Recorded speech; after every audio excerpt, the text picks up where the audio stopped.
What's up, party people? BV here, and welcome to a new episode of Retail Media Vibes, a doing business in Bentonville podcast.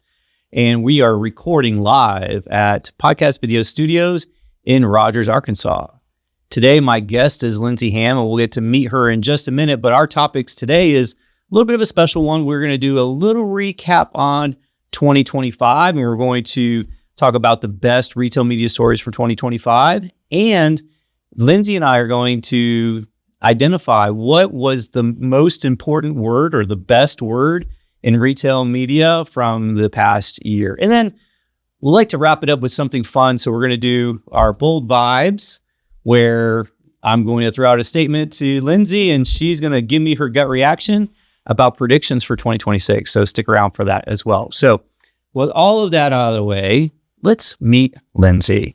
Yes, I'm excited to be here. I've heard so much about this podcast, really? So I'm very excited. It is the fastest growing podcast on the Doing Business in Bentonville. That's what I hear. Network. So Lindsay, great to have you on. Appreciate you being here today. But let's tell everyone a little bit about you and how you found yourself here in this podcast today. Yeah, well, I lived in Northwest Arkansas for about 10 years, working in different agency environments. I worked on the retailer side at Sam's Club for a little while.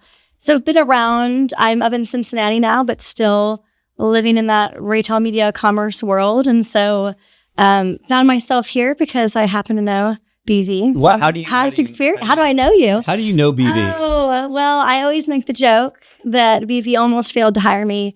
Unfortunately, that is true. And made the best decision, maybe of his career. No, I'm just kidding. But I had the opportunity to hire you twice. So. Twice you had a chance to hire me. You made the right choice and hired me at least one of those two times.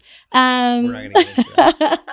No, but I've known you, BV, for quite some time now and love the work that you do in the area. Obviously, Northwest Arkansas needs this type of podcast and this type of work to be done. So was really excited. Was really excited about the chance to come and just talk to you a little bit and learn from your big brain about commerce media. I want to hear from your big brain. Like my brain, learn from each other. My brain is getting a little old, so I want a fresh, new, young brain. All right. So just a couple of icebreaker questions.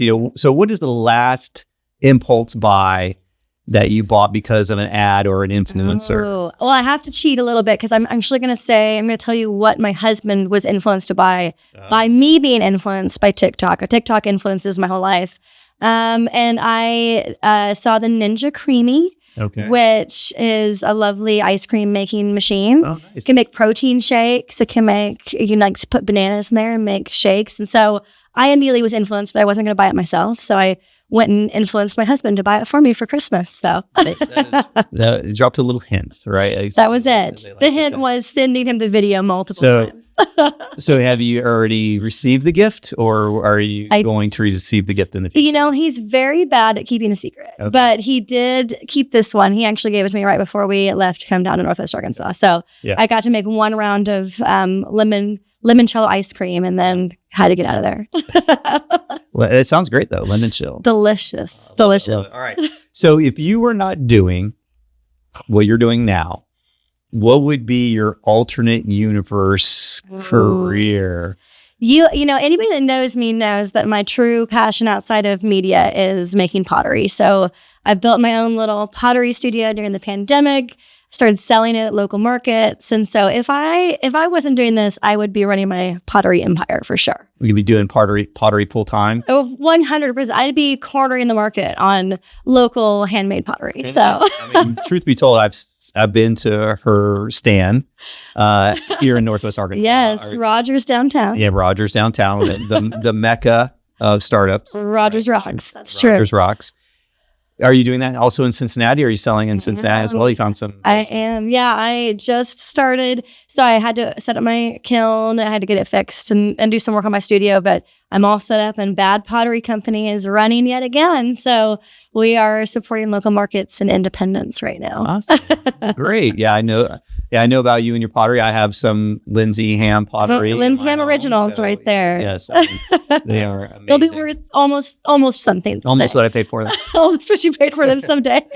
Awesome. All right. Well, welcome to the show once again. I'm so happy to have you here. And we're going to go ahead and get into our main stories today. Do it. How are you feeling?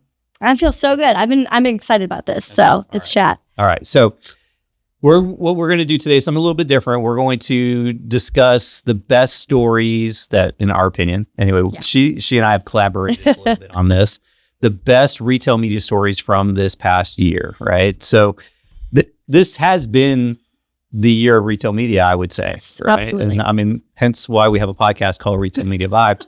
But, story number one is all about retail media going full funnel, right? Yeah. And, one of the things that I've observed through retail media, and it started last year, so it's not like it all happened this year, is like what is now classified as retail media has continued to explode. Yeah. Right? Grow. It's growing. And so, and how those dollars are flowing from brand to retailer, what tactics now fall into retail media. It's like anything that's tied to a retailer feels like, right, is retail media. And it's just such an interesting time, right? Because everybody used to talk about brand dollars and brand media, and now, retail media. Now we've got connected TV. We're even creators, influencers and creators are somewhat in that retail media ecosystem. Yeah. Offsite media, and some of the it's all coming together. So, why do you think like this full funnel retail media is really happening in 2025, and we saw a lot of acceleration there? Yeah. Well, I think first and foremost, we are starting to see better integration between brand teams and commerce teams, both in-house and on the agency side. I think that's been a space that's been a little bit of an unknown for some time. I think part of its technology, the capabilities being offered by retail media networks is vastly superior than it was even just a couple of years ago. We've seen just massive growth there.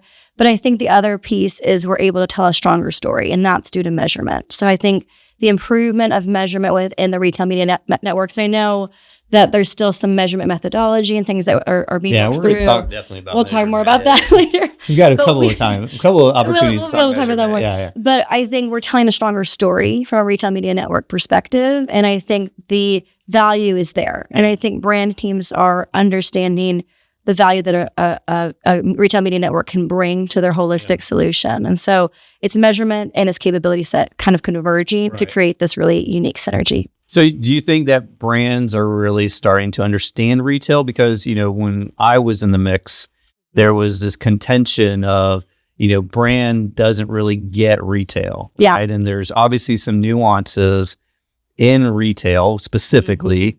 And then obviously the application of retail media. And, brands didn't really understand that. So when you would talk to them, it's almost like you were talking a different language. Yeah. And I think a lot of it was objectives were misaligned, right? Absolutely. And I think their education is still happening and still needs to happen. Yeah. I mean, I think there's still a gap that's being closed in terms of understanding and speaking the same language. You're right in that the KPIs that are used by, a brand focused sort of upper funnel team are not the same as a commerce team, as a, below the line team. And I think that's part of the challenge is we aren't always speaking the same language, but we are seeing that convergence with the launch of CTV, with the launch of more social capabilities in-house within the networks. I think we're starting to speak the same language a little bit better than we used to.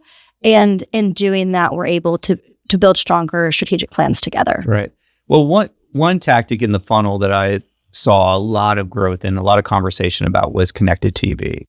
And I think, when you look at connected TV as a brand versus a connected TV as a retailer, the objectives are somewhat different, especially the way that those are applied, right? So, if you're a brand, it's about awareness, it's about brand building, you're trying to, gain that awareness, probably high frequency, a lot of the, and then when you get to retail, it's like, okay, targeting the shopper, a little more strategic, right? So, how do you see, CTV evolving? Because CTV is still a very expensive medium, no matter if you're doing it at the brand level or at the retail. And you are going to pay a premium within the retail media network. You're paying a premium to reach a more specific, tailored audience within that shopper pool. So it does need to be used strategically. To your point, I mean, I think from a brand perspective, CTV has been this broader awareness tactic. It's been a way to get your brand out there. It still is. I think even within the retail media networks, you still have to consider CTV to be more of a higher funnel awareness driver. Yeah. But it is It's like the funnel within the funnel. It's the funnel within the funnel, exactly. And I think that CTV is just going to fill this very unique space. And I don't think most sort of shopper teams are going to want to have day-to-day ownership of it because it's not going to drive conversion at the scale of like on-site or search. But at the same time, it's a necessary component that just helps you nudge shoppers down funnel. So it's finding the right place for this kind of commerce-driven CTV as opposed to like that broader brand awareness. All right, I'm going to put you on the spot. Yeah. Okay. So, like I said, there's been a lot of growth in this funnel, retail media funnel this year. What is a tactic that may have not seen a lot of growth in this year in that funnel that you may see in 2026? Do you think? Ooh. What if you had to place a bet? Yeah. Where would the dollars start to grow? I think social still has a lot of opportunity. Okay. I think what we're seeing is integration of paid media from a retail media specific lens. Obviously, Meta is now a component of WMC's capability with their reporting.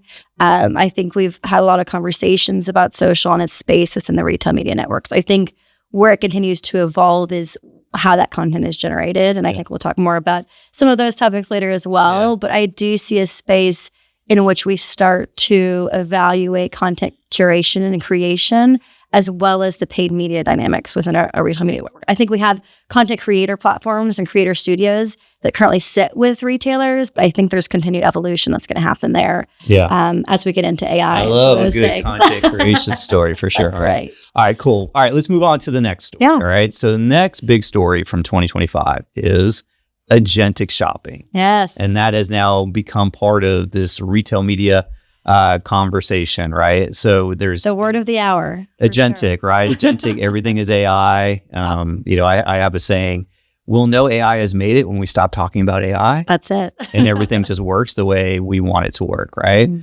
But, agentic shopping is kind of the new darling in a way. Like a lot of people are freaked out because they don't really understand it. Yeah. Right? And so it's now really a big part of the conversation. I just sat on a panel a couple of weeks ago where we were just talking about AI in retail and all the impacts. And, there were a lot of brands and suppliers that were there that were, really wanting to, understand how to win in this space. So, when you now have this situation where the human isn't really making the decision, right? If you do pure play agentic shopping, right? Yeah. You've now taken the human somewhat out of the loop, not fully, but out of the loop, right? And you have, this AI that is either helping you discover, which I think is one obviously use case, and then helping you buy, which is another use case, and then you bring both of those together. Let's break those two down. I think probably in like, what role in retail media do you think AI and agentic shopping has in the discovery side of the process? Yeah, well, and I think that's kind of the question of the hour is what you're tapping into, which is, I think right now, agentic AI especially, is something that is influencing purchase decision, but there's a lot of trepidation around actually handing over the reins to allow agentic to buy on your behalf. I think the actual final click, which is the purchase, is something people are a little bit hesitant to provide access to. And so we do have a lot of opportunity within the discovery space. Obviously, we've seen sort of agentic chatbots emerging from like Amazon and Walmart and Rufus and Sparky, and those are being fed by different components of the site. I think the discoverability is interesting because you have so many inputs advising and informing AI. I mean, you have retailers. And I think not everybody understands those signals. Yeah. Right? Exactly. What are the signals that the AI is queuing in on in order to ensure my product is recommended, right? Exactly. Everybody spends so much time and effort optimizing for SEO, right? Search engine optimization, and to get ranked, or pay to play, right? Yeah. With product listing ads. And so now it's like, I don't know what, most people don't know what those signals are. And there's obviously, there's being cited, Yeah. Being recommended and making sure your attributes. So there are some tactical things that you can do. Right. We're not going to get into all that today. Yeah. But, I think there is this trepidation of people not really understanding what it takes. And there's no playbook. That's the other thing too. Like it's emerging. With SEO, right? There's kind of a playbook. Absolutely. With, and we'll talk about GEO later and AEO, but there is no real playbook, right? We're still kind of beholden to these platforms, whether it be OpenAI or Google, to provide some sort of result. Right. And that's the thing too with an agent, with AI. You've used AI, I use AI all the time, right? It always gives you an answer. I have never had an AI come back and say, I'm sorry, BB, I got nothing for you, right? It's always going to come back with an answer. So wherever getting the right answer that we need to. Yes. It always cracks me up about this whole hallucination word, right? Yeah. It hallucinates. Like, if I mess up, I get it wrong. I don't hallucinate, right? But, right. Or if I said I was hallucinating, they'd think I was, on something. There's you have to train and retrain your AI. Sometimes it just can't ever quite get there, Yeah. But I think that kind of speaks to the fact that there's still inputs are still necessary at this stage in the game. There may come a point when AI is so advanced that we no longer need the maestro behind the scenes to conduct the orchestra. But right now we still do need that sort of input. And where is it getting those inputs? To your point, I think, it's getting it from outside sources, it's getting it from on-site, from PDPs, it's getting it from price, distribution, things that we don't always even consider in the marketing realm. And there's so many pieces that it is overwhelming. It does become a lot for people to understand. Yeah, absolutely. And I also think there's a time and a place to use AI for your shopping needs. And I think it's almost like in my head, I've got like this matrix building in my head of when you use AI for shopping and when you don't use AI for shopping, or quite frankly, how consumers will use AI for shopping, right? If you're trying to plan something and, it's very complex, I think AI is a great place to go. If I'm looking just to, refill on toilet paper, do I really need to go to AI to do that? And then if I use an agent to do that for me, well, that's just glorified subscription. Right. You know what I mean? I think there's still this continuum that needs to be work through what are the right moments that a shopper will use AI and then when they won't, right? Because I also saw, I read something, I wish I could cite it specifically, but I did see that there was, I think it was an Adweek article, honestly, that some people were saying that AI discovery is going to take away from TikTok discovery, right? So TikTok has been such a big place for discovery, right? Absolutely. But in my mind, I'm not so sure. And the reason why is because I think there's two types of discovery, right? There's active discovery and then there's passive discovery. And most people are lazy. I'll say I'm not trying to be cruel here, but people want to work less, not work more. Right. When I say that, that's what I mean. And so flipping through TikTok and learning about something is a totally different part of active leaning into the platform than when you are, how do I form this prompt? What is all the information I need to give it? And all it's still a lot of friction. That's why I don't believe that the final modality of AI for shopping has been discovered yet. And there's a lot of work to be done there. Yeah. And I think it is, to your point, we are being influenced when we don't know it. And I think that's what people don't always get behind. That's our whole career. That's our whole career. Lindsay. And I think, TikTok is a source of that. But you tapped into this earlier, and I think it's an interesting point, which is, it does become, if it's just, repurchase of existing items in cart, that does just become, almost like a recurring purchase online, but it's also the low-hanging fruit. I think it's what's going to drive adoption of AI to actually make that conversion. So what we were talking about earlier, when will they actually allow Agentic to press the button, press the purchase now button? And I think the low-hanging fruit is in those spaces where they feel comfortable saying, yeah, I buy eggs every week. I buy the same butter every week. Those are the spaces that they're first going to feel comfortable allowing Agentic to take the lead. Got it. And then from there, I think then you move into a space where it becomes so natural for Agentic to take the lead.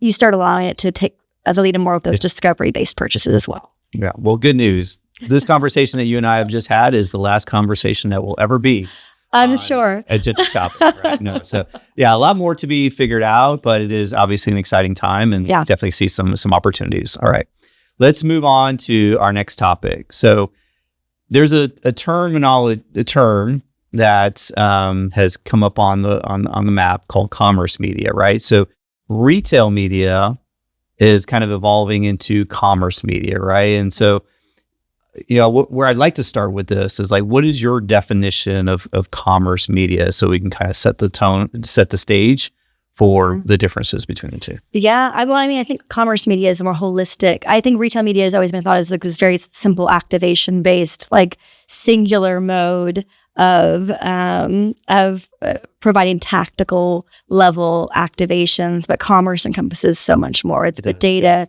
the reporting, the multiple inputs that you have from a capabilities perspective. So it's a more holistic lens in my mind than retail media. Yeah, I think what's interesting, so retail media, while retail media really got its start was because it had all of this shopper data, right?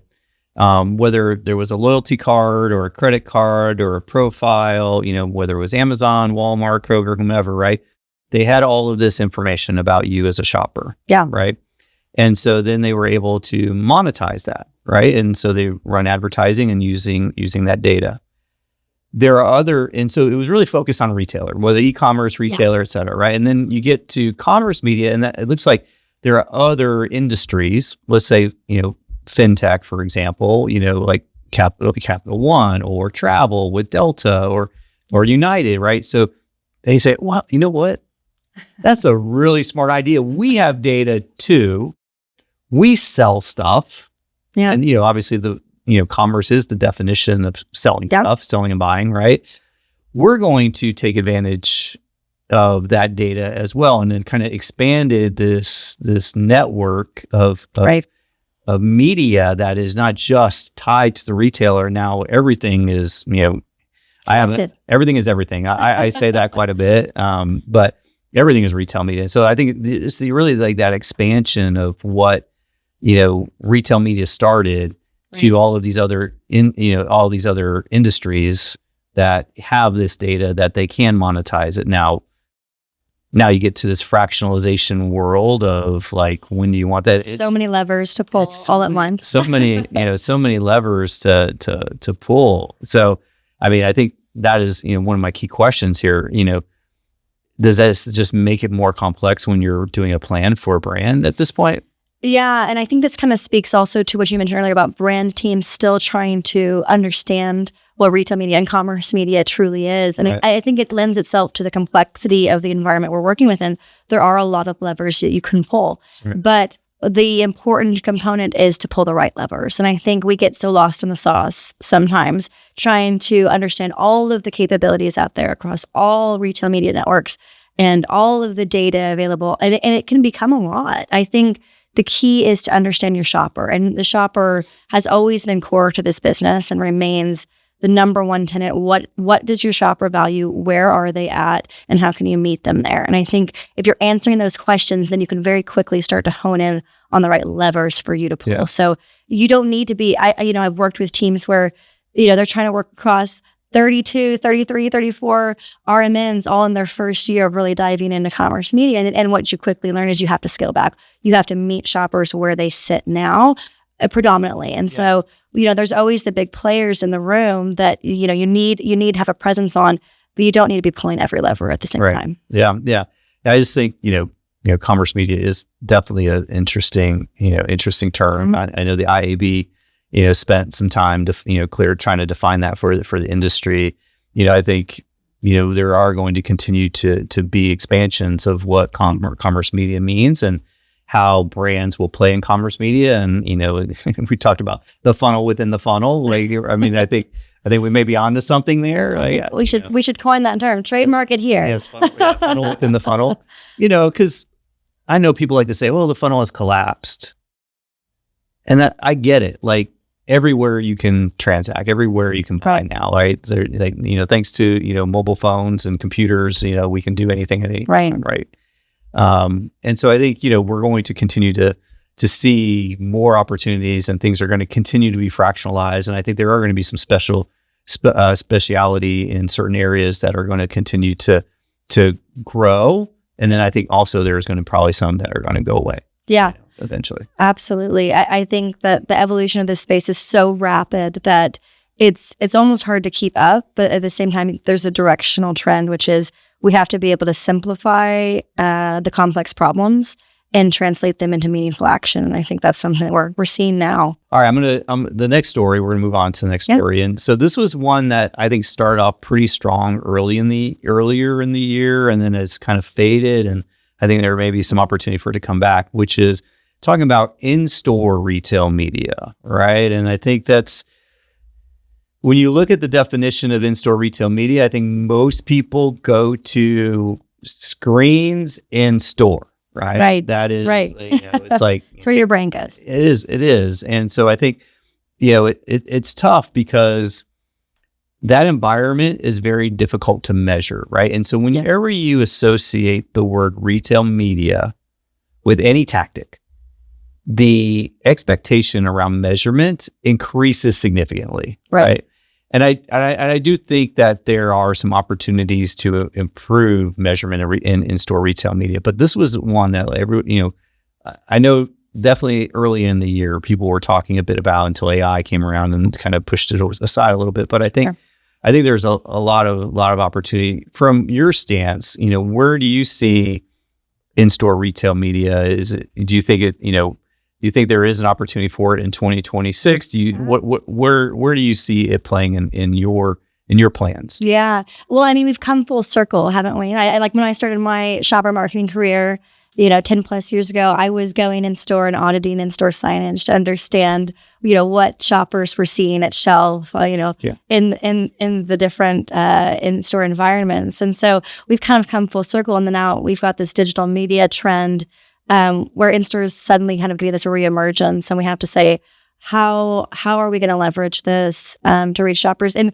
what we know is for most, the number one point of sale. To this day, in-store cannot be understated. And so, I think measurement is going to continue to be key.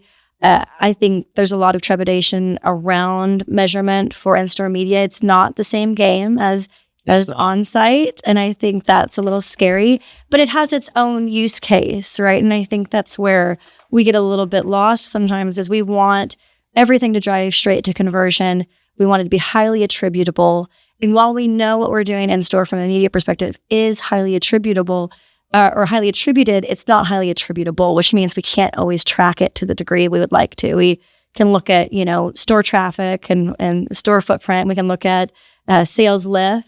But we can't always say that specific piece of signage, that specific in-store radio, spot that I put out was what drove it. It's a piece, it's a factor in the equation. Right. And so it does have a space. I mean, I think it's in an emerging space in some ways, ironically, because the measurement's going to look different. And I think we have to get on board with that and understand how it plays alongside what we're doing from like an on-site, off-site perspective.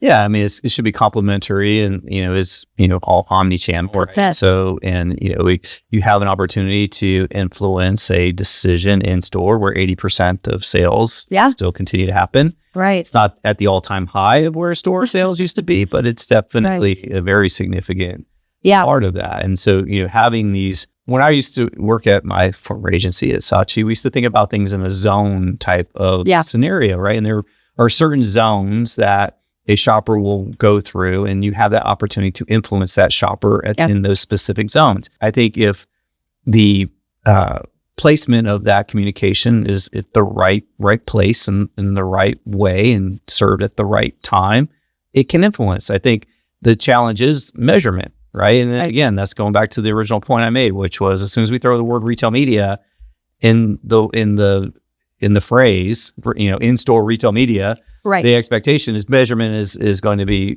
just as good as a sponsored placement on an e-commerce site. Not going to be the same, right? And so, here we are talking about measurement again. Hopefully we'll get to that story here in a second. But it is just really, really interesting that there is this opportunity. I think there's been a lot of experimentation. Mm-hmm. There are very specific networks that have been, partnered with, different stores in order to put signage, but there's also audio as well, right? Yeah. So as an opportunity, And so I've played in that space as well as you have. Yeah. And we see the conversions, right? I mean, I think, Sam's Club is a prime example, launching the Scan and Go unit, this past year, where Scan and Go is predominantly something that, it's within the Sam's Club app now, but it's something that shoppers use in store. And so there are different ways to reach shoppers in store that aren't just a single digital signage. I mean, there's not a camera watching you in every place you go in the store. Not yet. I mean, well, there it is. So let's be clear. That technology does exist. Absolutely. Right? Yeah. The cameras are good enough in most stores, especially big, big mass. They can identify us. They can identify us all. A little creepy, but probably a lot of AI in the background identifying a lot of key data. Yeah. But obviously, nobody's using that data for these purposes at this stage in the game. Not yet, but it's technology exists. And I think we'll continue to see that evolution of in-store over time. I mean, I think the technology is moving in that direction. It's just, I think that the value of in-store is very different. And so I think where we want to apply the same tenets and the same approach to in-store digital media as an on-site or an off-site, unit, we have to understand the logic of it's just a different space in the user journey. And it's often reaching it, even if it's reaching the same shopper, it's reaching them at a different point in their purchase cycle. And so, understanding those tenets, I think we have to approach it in its own sort of sphere and separate it a little bit from what we're doing elsewhere. Yeah. It's really interesting. I do think there's definitely a role for in-store retail media. And I think there's, some things that still need to get worked out before it becomes, it definitely doesn't need to be in every plan, right? Right. But in the right plan, it could do wonders. And what synergies can you gain from, applying and stacking it with other tactics? If you assume they're seeing an on-site ad and then traveling in store for specific categories, that's very common. We see on-site ads having a lower attribution rate in specific categories because people preferred purchase in store. Well, if you're running on-site ads, assuming they're going to go to the store, then meet them with a in-store digital signage and run an A/B test. See in markets where you've applied that signage versus not, whether you saw an uptick in purchase. That plays an incrementality and gives us lots of good information. And the part that I think in that scenario that you just illustrated was that it is important for the messaging to be consistent, right? You have to think through the entire shopper journey and ensure that you are consistent in your messaging throughout. Like if you do a one-off, let's just say you take a brand message and you put it on a screen in a store, but all your other retail media activities are very specific and tied to a certain cohort and certain kind, it's not going to work, right? Because it's going to be very disjointed and the shopper is going to be confused by, what they potentially saw online versus what they see in store. Yeah.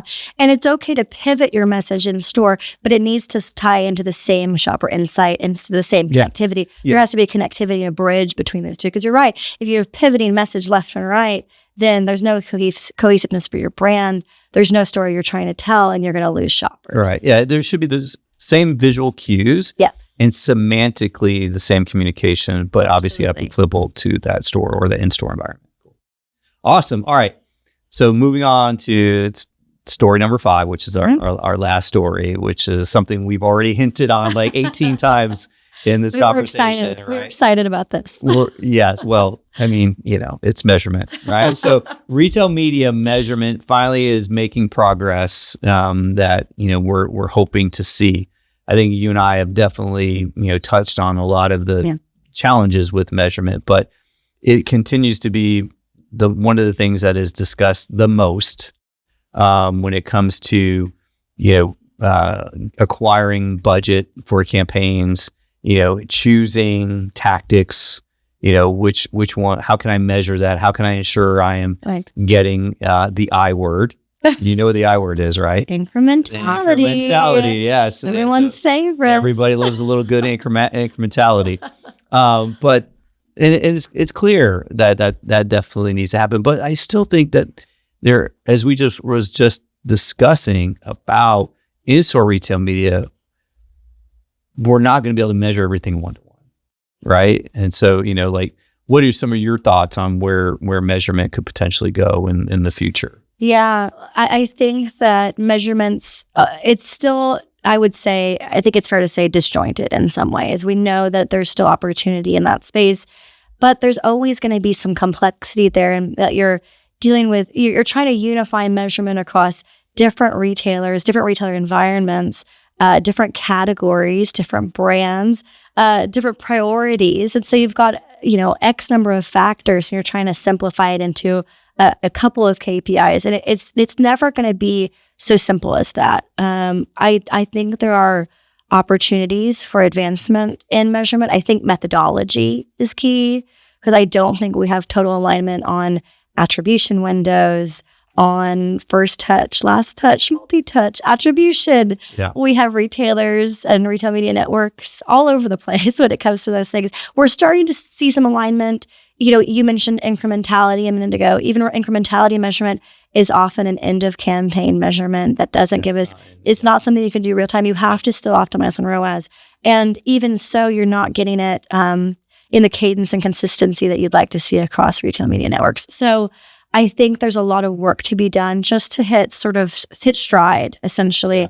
we have to define as an industry, what are those key metrics for success, and how are we going to measure them? Right. Not just what they are, but how we measure them. And until we can do that, we're never really going to hit our stride. I think we're going to lead, if I'm speaking directly to these retail media networks, until we unify on those measurement methodologies, we're going to leave dollars on the table from brands, because they are trying to tell a story internally of growth and revenue. And if they can't provide that holistic story using your data, they're going to have to lean into their own. Right. And so I think that, it's storytelling as much as anything that is going to lend itself to that unification of measurement. Yeah, it's interesting, because I feel like in retail media, the de facto measurement is ROAS.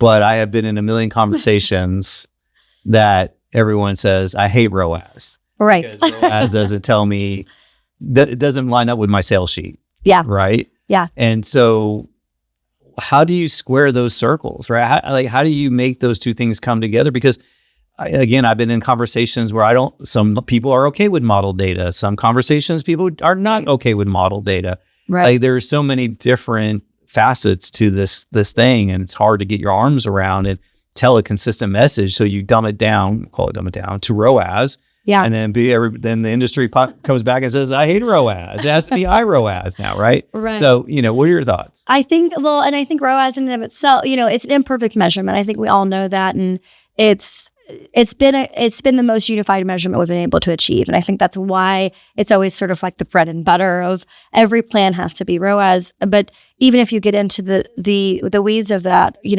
how you define an item set within ROAS. Are you using a halo set or a feature set? And is your feature set included in your halo set? Another big question I often run into. There's complexities even there. And I would just say this, ROAS is an indicator for success. It's not a driver, right? So if your sales data internally as a brand doesn't align with what you're seeing in your numbers from like a ROAS perspective, understand what that misalignment is so you can make your data stronger. Right. It's not that ROAS needs to be your end all be all. It should be an indicator of success. Yeah, that's good. And so I think that it's always going to be a measurement on the table. I don't think it's the exclusive measurement, and I think it's imperfect. But I think as reporting and data analysis and methodology get stronger, I think we're going to see some of these metrics emerge as like our points of truth, and those are going to be able to be utilized in a way they just aren't today. Yeah. I think, some of this comes down to like whoever is looking at the numbers, right? And what level of sophistication they have in the understanding of everything in this space, and really why you use ROAS. I like the idea of, using it as an indicator, but not the end all be all. But yeah. I mean, you and I have been in briefings where the objective is 3x, 3x ROAS every time, ROAS, right? It's every time. Yeah. And you're doing everything obviously to try to achieve that, but it's not always as easy as just a number on a paper. Well, and the one thing that no brand ever wants to hear, but I think is the reality in many cases, is you're going to sacrifice on ROAS in order to achieve broader awareness. If you want to grow, if you have a new and emerging item, or you need to steal share, that's expensive. And you're often going to sacrifice on ROAS when you're trying to build brand equity in a commerce environment. And I think it's a tough pill to swallow. And it's part of why ROAS can't be our end all be all, right? Is sometimes we need to make sure a Walmart shopper, a Target shopper is even aware that this item is available at shelf, much less to buy it. Right, and so I think that you're just going to make sacrifices at times on ROAS, and that's a very tough story to try to tell. I mean, to be fair, clients want it all. Yeah, I want a high ROAS. I want it all too. and so like. Yes, I want everybody to know about my product. I want everybody to buy my product. Right. And then I want, I want it all. Right. And yeah. So but like it's those that are sophisticated enough to understand like the trade-offs within that. And so I think it's, on the strategist to try to do their best to inform clients and try to, help them understand the bigger picture so that they can in turn tell others, about the bigger picture as well. Yeah. And there's complexities. I know I keep mentioning storytelling, and it's kind of been my word of the year in many ways, because I think part of the challenge of ROAS and of trying to tell a story is it's not always the shopper marketing lead who it doesn't grasp or understand that complexity. It's often they're going in-house internally and they're trying to explain to their sales team or their brand counterparts why they've sacrificed on ROAS, because they really just need to drive awareness that this is even available at shelf, or they need to steal share. And that's a complex story for them to try to tell internally as well. And so where they may have this broad breadth of knowledge on how these different components of a plan work, they still have to tell the story internally. And I think it's our responsibility to help them tell that story. Yeah. Yeah. Awesome. Well, big year for retail media for sure. I think 2026 is going to be another big year for retail media. Obviously, these are just a handful of the big stories from this year. I appreciate your perspective on all of these, and we're gonna move on now to our retail media word of the year. All right, Lindsay. Now we're going to get to the point where we have to decide what is our retail media word of the year. So these are words that were used quite often, not as much as synergy. Not as much as synergy, my favorite word. Your favorite word. But words that were used in the space that were very buzzworthy and notable. Yeah. Okay, in the world that you and I live in. This is a lot of pressure. I'm nervous. Pressure, okay, yes, this is good. We have 5 candidates for the retail media word of the year. So we'll walk through each of the 5, and then you'll have to help decide. There's a lot of pressure. What is that retail media word of the year? All right, I'll do my best. All right, the audience is counting on you. All right. I won't let them down. Not this time. All right. So the first word is actually a word that we hit on in our previous segment, incrementality. One of my favorites. Yeah. So that became the word that everybody decided to care about when it comes to measurement of retail media in 2025. How are you feeling about that word, incrementality? It's a good one. It's one I've heard in many, many rooms this year, but I'm not sure it's my word of the year. I think it's an important component of the puzzle. All right. And part of measurement, but I don't know if it's the word of the year. All right. Word number 2. Okay. And this is cheating because there's actually three acronyms. Lies. I was lied to. Okay. Yes, and lied to the audience. Sorry about that. So SEO, AEO, and GEO. So these 3 little friends here have been traveling around together for the last 4 or 5 months, right? And so, traditional SEO is expanded into AEO, and now we've got our GEO. So, so like these have had an impact, right, on how we look at retail, how we look at shopping, how we look at discovery, as we've already talked about. So, how are you thinking about these words I cheated with? Yes. I think it's the future. I think maybe the word of the 2026, honestly, because I don't think we've figured out how the EOs, I'm going to call them that, I'm branding it. The EOs have worked together yet. I think we're trying to turn them all into SEO, and I'm not sure we've quite figured out or mastered how to differentiate just yet. So I think that may be the 2026 word, not to spoil the December 2026, but I'll have to have you back for the wrap up. That's show perfect. For 2026. I'll pop in just for that segment. Absolutely. I have you booked. Perfect. All right. So that was word number 2. Okay. Words number 2. Word number 3. Oh boy. Agentic. Oh, right. everything now is agentic. Everything we do. Nobody works anymore. Everything, it's all agents, right? We don't work anymore. Agents are doing all the shopping. I mean, I think we've got it good right now, right? So how do you feel about that word, agentic? It's a strong contender. That might take the bag because agentic is the word on everyone's lips right now and in everyone's minds. How do we capitalize on this? So I'm going to put that near the top of the list, but let's see what else you've got. All right. Next word, number 4. This is one you like. Oh, okay. I'm ready. AI slop.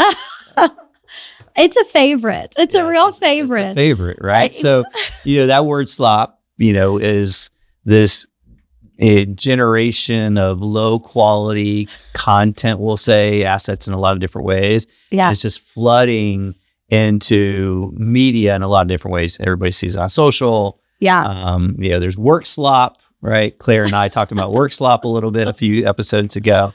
So AI slop is, it's definitely one that's had an impact. Yeah. How are you feeling about AI slop? I think culturally AI slop might be it's the negative word of the year. It's harming our ability to create great content from an AI perspective. But I do love that word. That might be a contender as well. Okay, we'll keep it on the list. I'll decide at the end. All right. And so the last nominee for the award is omnichannel. Ooh. And omnichannel is an interesting one because it's kind of a legacy word. Mm-hmm. And sometimes when you use it, it sounds dated. But then at the same time, it does include everything that happens within retail media. Right. So, it has a legacy. It's still relevant. People don't want to use it, but they still use it anyway. Yeah. So it has a very interesting position in this last year. What are your thoughts on I have to tell you, I have history with this word. Oh. I remember way back in the day, I put omni-channel strategist on my resume. I thought I was really onto something with that. That means multi-channel? I was pretty proud of myself. Yeah. I think it doesn't go away because we haven't found a better word for it. And there's something to that. There is something to it. Yeah. So as much as we want to kick it to the curb, right? As much as it keeps coming back around. It's too important to us. So another strong contender. Like Jason in a Friday the 13th. We can't get rid of it. Yeah, it just keeps haunting us in the best possible way. All right. So to recap the words, incrementality. Mm. Number 2 is SEO, AEO, and GEO, the little EO twins. Yeah, you cheated on that one, but that's okay. Agentic. Agentic, okay. AI slop. I love that word. Okay. And then the last one was omnichannel. That word, that legacy word that just sticks around. So is it time to decide? No pressure, but yes. Do I need a drum roll? Can I get a little? Will the mic pick it up? Yes, probably will pick it up, and feel free to drum roll. But yeah, what do you think? I think it's a non-starter. I think there's one word that stands well and far above the others in terms of the word of the year. Okay. It's the winner all around in all categories, BB, and that is agentic. Agentic. Well done. Yeah, agentic. Yeah, that is definitely the word that everywhere. It started the year. So I think the interesting thing about agentic, so, I was at CES last year at the beginning of 2025, and agentic, was everything I heard. And, so many talks that I went to, they were talking about agents and agentic. And, and to be honest, I work for an AI company that we are very agentic. Like the workflows and how we build creative is in an agentic way. And so, and just using the word and using the technology, the agents to do things on your behalf is continuing to get better and better and better. And I think, there's going to be a lot of advancements continuing into 2026. So I agree with you on your word of the year. Wow, look at us. Well done. Okay. Well done. It's the word of the hour, the minute, the hour, the second, the month, the year. That is what everybody's thinking about. Agentic. So. All right. Well, you definitely have to come back for next year's show. I would love to. We'll see what happens. All right. Let's see what happens. Okay. All right, here we go. This is the wrap up of this show where we get into a little fun. Not that we haven't had fun throughout, but it's all fun. But so we're gonna do something a little different. We're gonna do our bold vibes. Wow. And so this is where I throw out some bold statements about retail media, marketing, maybe a little pop culture for some things that might happen in 2026. And I'm going to get your gut reaction. So no long answers, no. Okay. That's hard for me, BB. The short answers. But I do want your feelings. Yeah. Okay. All right. Are you ready? So I have 7 of these. As ready as I'll ever be. 7 of these. Okay, you ready? All right. Number 1. Okay. Creative, not targeting, will finally become the number 1 performance lever for retail media teams to focus on in 2026. Oh, I hate to say this for all my creative friends, but no. No. I don't think so yet. I think it's coming. Their day is coming. Their day in the sun is coming, but not yet. All right. Yeah. Here's a hot take. Amazon will attempt to acquire Instacart. Oh. Those thoughts. Why buy what you can build, BV? I don't know. I think they've tried, but I don't think they're going to buy it. I think they're going to build it. All right. Oh, okay. Cracker Barrel. It's always a good when you start with Cracker Barrel. Cracker Barrel will attempt another logo change in 2026. It's going to be a hard pass. Hard pass. Never do it. I don't think they're going to start to sneak it in. I don't think they're going to do that for the next 50 to 100 years. Okay, right. That's stuck where it sits for now. Okay. Next one. Retail media measurement will actually become standardized in 2026. Ooh. I think it's going to take a lot of steps in the right direction. I don't think it's going to fully standardize, but it's going to be a lot closer. Okay. Next, agentic shopping will grow, but nowhere near as much as everyone is predicting. Oh, I think it's going to grow in different ways than people are predicting. I think we still have that barrier to actual purchase that agentic has to overcome. And I think that could slow things down on the purchase front, but I think it's going to evolve in other ways that we can't yet predict. Okay. All right. The next one, AI will generate at least 50% of all ads. Yes. I think maybe not next year, but I think we will get there eventually. I think it's what percentage would you put on? Like, I'm going to go with a very 40%? Specific number of 34%. Oh, I like that. 34% is okay. All right, last one. This is probably the most important one of all 7. Okay. I'm ready. Taylor Swift. Oh my. Taylor Swift will televise her wedding, and it will be bigger than the Super Bowl. So whether it's on a streaming service or whatever, but she will find a way to have her wedding out there for people to watch, and it will have more viewers than the Super Bowl. If she televised her wedding, I think she absolutely would have more viewers than the Super Bowl. But I'm not as big of a Swiftie. I appreciate her music, but I haven't followed her the way some have. My Swiftie friends, I think, would tell me that there's no way she'd televise it. All right. As much as we'd all enjoy it. Okay. All right. Awesome. Well, nice job, Lindsay. You got through the bold vibes. That was the hardest part right there. Well, of course it was. I always say the hardest part for the. That's it. Well, it's time to wrap this episode up. All right. Well, that's a wrap on this episode of Retail Media Vibes. I want to say thank you to our guest, Lindsay. Help me recap 2025. This is a good year. Yeah. This is a great year, honestly. It was pretty good. Yeah, definitely a lot to talk about. That was definitely a blast, a lot of fun. I'm happy to have you on the show today. Is there anything that you or anyone that you want to shout out or anything you want to plug before we wrap this one up? There is one major shout out that I would like to make, and that is to Retail Media Vibes. What? Because, and I said this to you earlier before the podcast, BB, but I'm going to say it again. I think you're filling a very unique space in Northwest Arkansas. They need content like this. There is so much movement in the Northwest Arkansas area around this exact topic. And there's a space that needs to be filled where educational content is coming out about, where people are discussing the movements being made. And I think Retail Media Vibes is achieving just that. Wow. So Retail Media Vibes is the shout out of 2025. So, I appreciate that. We do really try to put on a good show here and have great guests like yourself on and talk about the topics that are relevant to what everyone else is talking about. There's so much going on in this space. But I also want to say a special thank you to you for joining me today, because it was a last minute request. So we had to unplanned cancellation, and you happened to be available. And you live in Cincinnati. You don't live here anymore. So I drove 12 hours to get here just for this. No, but I would have. And I appreciate that. And I think it's so nice to have people who you can count on, people who show up for each other. I think that's, that was one thing I learned, I think, this year,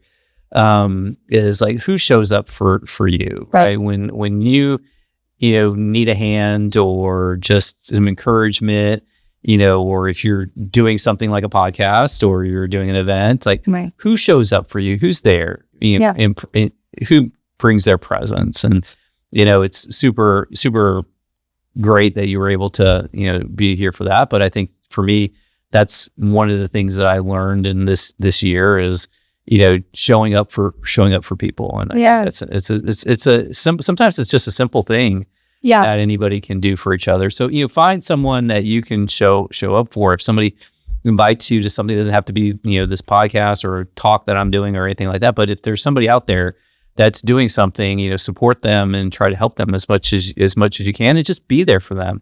I think they can go a long way and, build the community that we all want to build around, whether it's, in marketing and retail media or even beyond that as well. Yeah. So. There are people who are real connectors in this industry, and they're the people who have all the energy and all the movement is around the work that they do. And I think you're one of those connectors, Vivi. So keep doing the work you're doing. It's a gift that keeps on giving. So, all right. So if you have a question or feedback, you can hit me up at retailmediavibes@gmail.com. And so I would just want to say, thank you for tuning in. Thank you for listening. And as always, I promise to do better next time. DV out.